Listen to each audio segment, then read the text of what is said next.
Selanjutnya kita akan update informasi terbaru penanganan banjir dari Kabupaten Sibolga, Sumatera Utara. Akan kita perbarui informasi dari produser lapangan CNN Indonesia Adi Dwinanda yang berada di sana. Halo, selamat siang Adi. Bu, bentar lagi Bu. Seperti apa situasi di sana? Oke, standby. Standby. Iya, selamat siang Dea. Betul sekali, saat ini saya masih berada di kawasan Kecamatan Tuka yang menjadi salah satu lokasi terdampak dari bencana hidrometeorologi yang terjadi di Kabupaten Tapanuli Tengah, Sumatera Utara. Saat ini langsung saja Dea, saya akan mengajak Anda untuk berbincang bersama salah dua orang warga yang sejak 9 hari ini masih bertahan di rumah dan memutuskan akhirnya hari ini untuk mengungsi. Karena memang kondisi rumahnya ini mungkin masih ada genangan yang cukup tinggi dan juga lumpur yang cukup tebal. Seperti itulah pengamatan kami. Selamat siang Ibu. Ibu dengan Ibu siapa Bu? Ibu Nurdawani Tambunan. Oke, ini Ibu Wida ya nama panggilannya, siap. Ibu Wida, ini saat ini kondisi rumahnya seperti apa Bu? Kondisi rumah karena yang tergenang dapur jadi ada sedikit lagi masih utuh lagi. Tapi pasir-pasir semuanya di depannya kiri kanan muka belakang masih ada genangan air lagi. Oke, Ibu sudah berapa hari Bu bertahan di rumah? Sudah 10 hari inilah bertahan di rumah. 10 hari ini ya, bersama siapa Bu kalau boleh tahu bertahan di rumah? Sama anak-anak sama cucu-cucu. Saat ini kondisi anak-anak sama cucu-cucu seperti apa Bu? Apakah sehat atau butuh bantuan seperti apa Bu? Sehat tapi butuh bantuan karena udah kurang makanan karena masih perlu di apa kesehatannya. Oke, Ibu kan mengatakan perlu bantuan makanan ya Bu. Selama 10 hari ini Bu untuk memenuhi kebutuhan makanan seperti apa Bu? Apakah sudah ada sedikit bantuan ataukah memang masih ada stok makanan di rumah Bu sehingga Ibu masih bisa bertahan di rumah? Karena ada stok makanan, karena kami orang petani, ada beras, masih ada lagi beras, itulah sama garam itu dimakan. Kalau ada yang ngasih Indomie 3 biji, itulah dicampur sama apa itu. Itulah kondisi kami sekarang.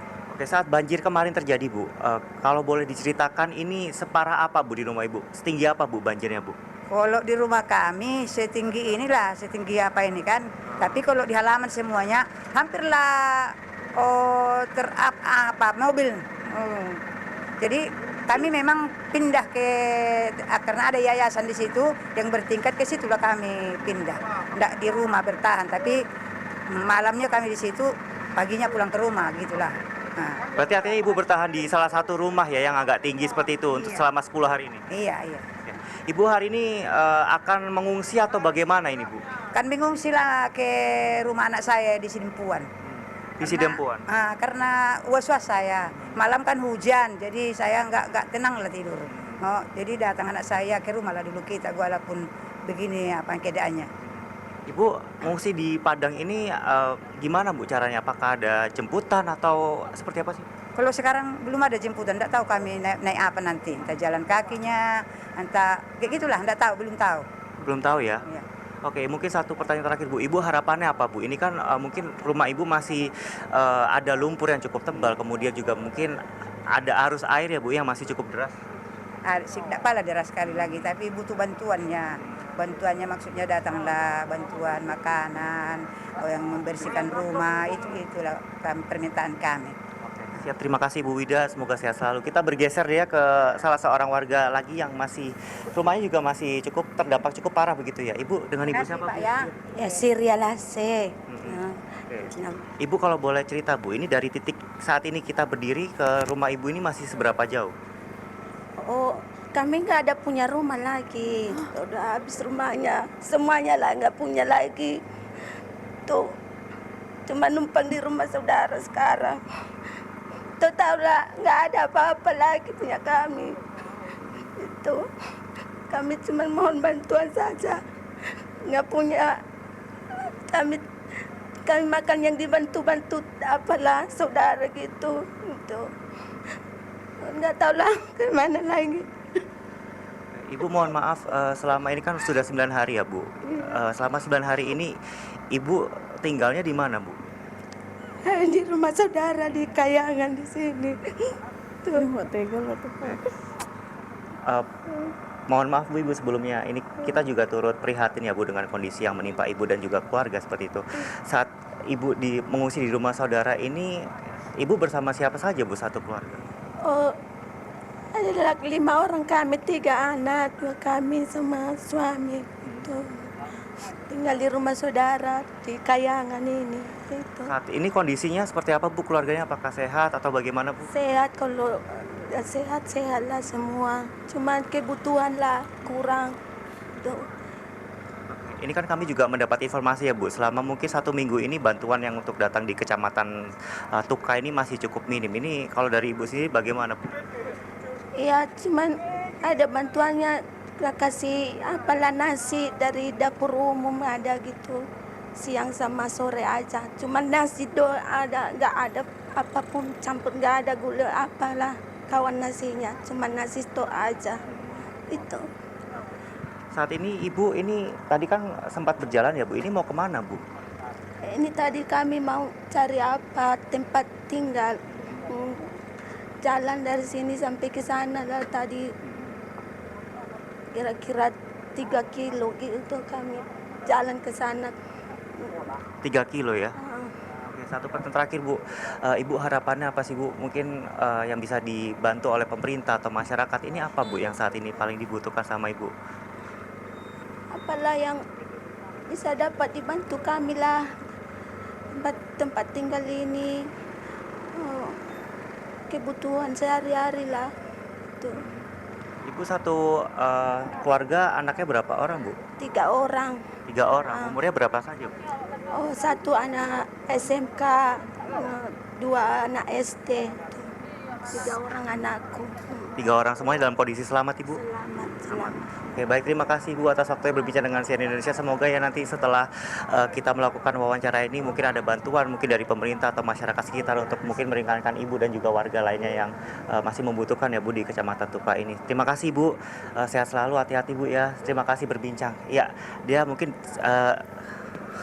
seperti itu ya wawancara kita bersama warga yang di sini karena memang kondisi rumahnya pada waktu itu cukup parah, bahkan beberapa warga juga rumahnya hanyut, diterjang banjir, dan mungkin saya menunjukkan kepada Anda sedikit saja karena kami juga tidak bisa ataupun belum bisa untuk melintas ya lebih dalam ke desa-desa yang ada di Kecamatan Tuka di belakang saya. Mungkin Anda bisa melihat betapa kalau boleh saya bilang adalah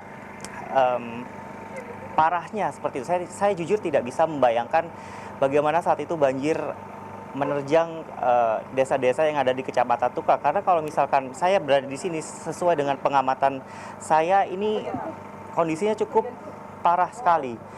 Bahkan masih banyak sekali lumpur-lumpur atau sisa-sisa banjir yang kemudian masih ada di Kecamatan Tuka ini. Bahkan ini ada beberapa kendaraan yang mencoba menerobos, tapi juga hanya kendaraan-kendaraan besar saja deh yang bisa menerobos dan juga harus pelan-pelan. Ini mungkin Anda bisa saksikan beberapa warga bahkan ada yang sudah mulai mengungsi seperti tadi Ibu Wida juga sudah mulai mengungsi ke sanak saudara yang sudah ada di pada Sidempuan.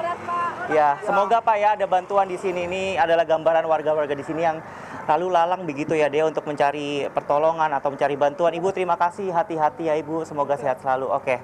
Nah, mungkin geser sedikit dia ke arah sebelah kanan saya. Ini adalah kondisi ya. Ini titik yang mungkin bisa dikatakan cukup aman untuk kami melaporkan saat ini karena kami juga belum bisa menembus ke yang lebih dalam karena ini masih ada aliran air yang cukup deras sekali di belakang saya dan mungkin saya tidak bisa memastikan masih seberapa tinggi lagi air yang masih mengenangi di desa-desa yang ada di Kecamatan Tuka ini. Tapi kalau misal berdasarkan pengamatan saya ini masih kalau di titik yang paling rendah ini ada sekitar sebetis orang dewasa, kira-kira 20 cm. Tapi berdasarkan informasi dari warga ini yang untuk lebih dalam ini masih cukup dalam. Bahkan ada yang sampai lutut orang dewasa sekitar 1 meter ya kalau tidak salah. Ini masih ada di rumah warga dan beberapa juga hilang rumahnya diterjang oleh dahsyatnya dari banjir bandang. Ini juga ada salah satu sebetulnya kalau saya lihat ini adalah salah satu kendaraan yang memuat bahan bantuan ya seperti bahan pokok, ini juga masih belum berani untuk menembus. Tadi juga dikatakan oleh 2 orang warga yang rumahnya berada di Kecamatan Tuka ini, mereka masih minim sekali bantuan yang ada di sini. Jadi mungkin diharapkan ya kepada masyarakat ini atau pemerintah mungkin ini lebih aware, lebih memperhatikan di Kecamatan Tuka ini. Karena berdasarkan informasi di kawasan ini memang aksesnya masih cukup sulit sekali. Bahkan untuk terbukanya jalur ini saja ini baru sekitar beberapa hari ini saja. Jadi dapat dibayangkan ya betapa putusnya atau betapa parahnya, dahsyatnya begitu banjir dan yang melanda di Kecamatan Tuka ini. Bahkan tadi saya juga sempat melihat di sungai yang berada di Kecamatan Tuka ini juga berisi full, sangat penuh sekali kayu-kayu yang terbawa atau hanyut terbawa derasnya aliran air yang kemudian tidak sanggup lagi menampung hingga airnya meluber dan menerjang kawasan Kecamatan Tuka ini. Warga masih berharap karena mereka tidak tahu lagi harus kemana. Bahkan untuk mengharapkan bantuan beras pun mereka juga saat ini hanya mengandalkan oleh stok-stok pangan yang dimiliki oleh warga saja. Jadi mereka masih mondar-mandir ini deh. Kalau misalkan Anda bisa melihat di layar kaca ini, masyarakat masih terus mencari bantuan keluar desa mereka karena mungkin stoknya sudah habis. Ada yang ingin mengungsi ke kota atau kabupaten sebelah seperti pada Sidempuan seperti itu karena memang rumahnya sudah tidak bisa dihuni atau bahan pangan sudah mulai habis. Tapi inilah realita yang ada di Kecamatan Tuka, Kabupaten Tapanuli Tengah ini. Pada saat kami sampai pun kami cukup terkejut ya dengan masifnya banjir begitu ya, saya bisa gambarkan karena memang ini untuk sisa-sisanya saja masih cukup tinggi sekali di Kecamatan Tuka ini. Lumpurnya juga masih tinggi, bahkan untuk sampai ke sini dari jalan utama ini tadi kami menempuh sekitar hampir 1 jam perjalanan. Mungkin bisa dikatakan 1 jam atau lebih justru karena medan yang cukup terjal oleh tingginya lumpur sehingga menyulitkan kami pun juga kendaraan kami juga harus berhati-hati pelan-pelan. Tak jarang kami tadi melihat kendaraan roda 2 juga terpeleset begitu ya atau jatuh karena lumpur yang cukup tebal dan licin. Jadi seperti itulah dia realita yang ada di Kecamatan Tuka ini. Kita berharap bantuan akan segera datang di desa-desa yang ada di belakang saya yang masih membutuhkan bantuan hingga saat ini. Kembali kepada Anda, Dea.